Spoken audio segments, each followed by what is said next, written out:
Sunday, Monday into Tuesday, we received just over an inch and maybe 1 or 2 tenths of rain, which was a godsend.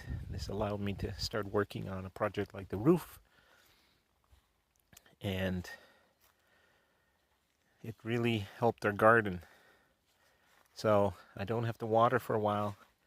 We can now actually enjoy seeing some of our vegetables grow.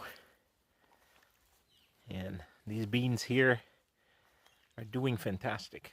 All of them are in flower, and we're looking good to harvest, hopefully in the next 2 weeks.